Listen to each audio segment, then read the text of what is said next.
लाखों करोड़ों दरूद मोहम्मद व आले मोहम्मद सल्लल्लाहु अलैहि वसल्लम पर। मेरा नाम है ज़ैनुल आबदीन और आप देख रहे हैं मेरा यूट्यूब चैनल ज़ैनासी व्लॉग। आज पूरे पाकिस्तान के अंदर एक गम की लहर दौड़ चुकी है। मारूफ टीवी एंकर और रुकन कौमी असम्बली डॉक्टर अहमद लियाकत इंतकाल कर गए।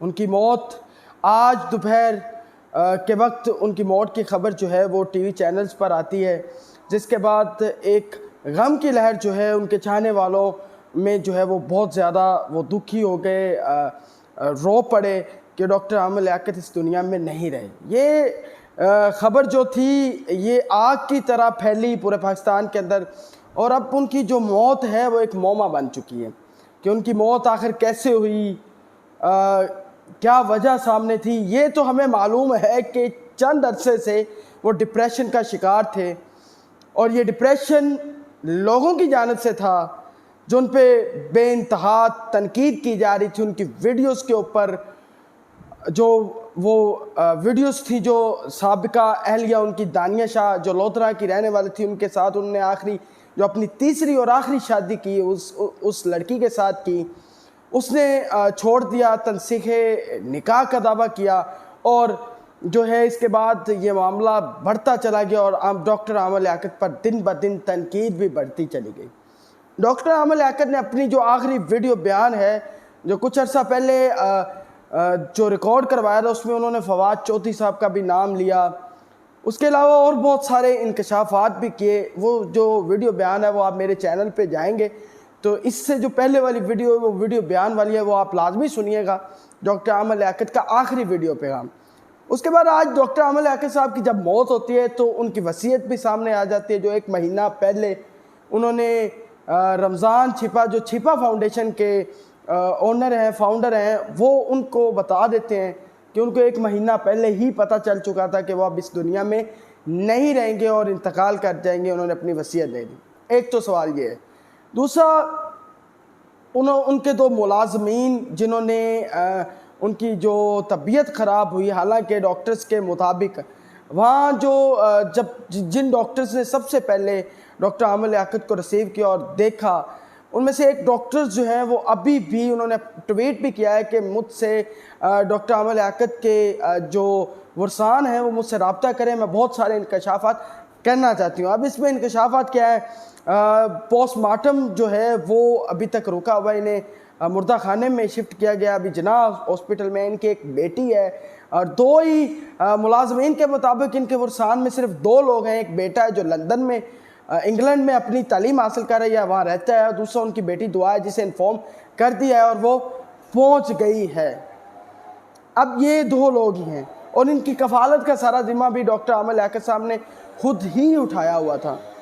अब बहुत सारी बातें सामने आ रही हैं, वसीयत सामने आ रही है, उनका लास्ट टाइम का वीडियो बयान सामने आ रहा है जिसपे वो फवाद चौधरी साहब का नाम लेते हैं। ये बड़ी खबर है। डिप्रेशन का शिकार थे हम, बाज़ार जो हम कौम नहीं, हम हजूम हैं, क्योंकि हम किसी भी मामले को जब हमारे सामने वो आता है या खुलता है या किसी भी किस्म का कोई भी मामला या राज हमारे सामने आता है तो हम कौम बन के उसे नहीं देखते, हम हजूम बन के देखते हैं।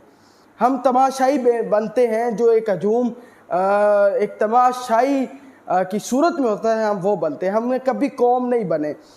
बहुत सारे मसाइल थे डॉक्टर साहब के साथ, इख्तलाफात अपनी जगह, लेकिन डॉक्टर साहब की खूबी थी उनको रेटिंग कैसे लेनी है, उनको न्यूज़ में कैसे रहना है, ये इनसे ज़्यादा पाकिस्तान के अंदर कोई ऐसा बंदा नहीं था जो ये जानता हो।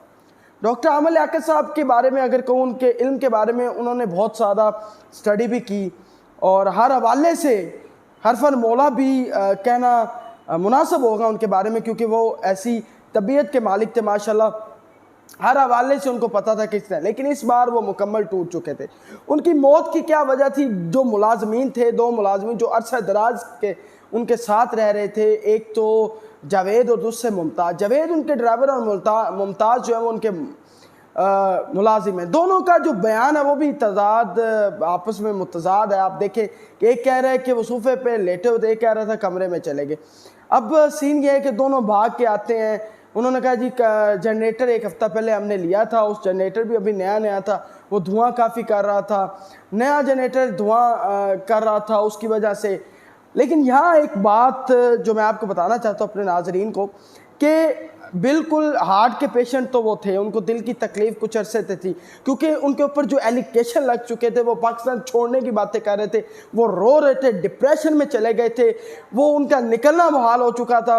एक ऐसी कैफियत है जब कोई बंदा डिप्रेशन में जाता है तो आप खुद अंदाज़ा लगाएं कि वो ज़िंदा रहकर भी ज़िंदा नहीं होता, वो लोगों का सामना नहीं कर सकता, वो लोगों के वो जो कमेंट्स आ रहे होते हैं उनका सामना करना ही मुश्किल हो जाता है। बहुत कम लोग हैं जो इस अपनी विल पावर से जो है वो सारी चीज़ों से बाहर निकल आते हैं, लेकिन बहुत ज़्यादा लोग हैं जो साइकोलॉजिकली अनफिट हैं।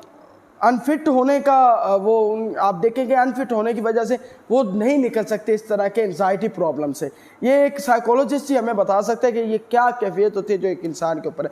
तो मेरा मानना ये है कि डॉक्टर आमल लियाकत साहब की मौत के ज़िम्मेदार और नहीं, थोड़ा सा जो है वो ये कौम, मैं माफ़ी चाहता हूँ, हजूम, ये हजूम ज़रूर हो सकता है जिन्होंने तमाशाई बन के उनकी चीज़ों को जो है वो समझा देखा। और दानिया शाह जिन्होंने तनसीख निकाह किया, सारी चीज़ें थी, सब कुछ था, लेकिन इस हद तक नहीं जाना चाहिए था।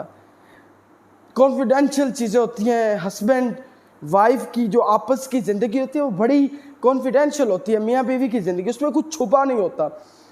मियाँ बीवी एक दूसरे का लिबास होते हैं, तो जब लिबास और जिस्म के दरमियान कुछ राज नहीं बचता तो इसका मतलब है कि कितना ज़्यादा जो है वो चीज़ें आप समझ सकते हैं कि किस तरह की ये कॉन्फिडेंशियल चीज़ है। लेकिन ये चीज़ें लीक हुई, वो एक डिप्रेशन में चले गए। पोस्टमार्टम की रिपोर्ट जो है वो जैसे ही उनकी बेटी आती है उसके बाद ये प्रोसीजर चलेगा। लेकिन जो मैं ये समझता हूँ कि उन दोनों का जो तजाद है कि हम भाग के आए, कभी सोफे में थे, कभी अंदर थे, दरवाज़ा खोला, भाग के लोगों को बुलाया, बोला, तो ये भी तजाद है।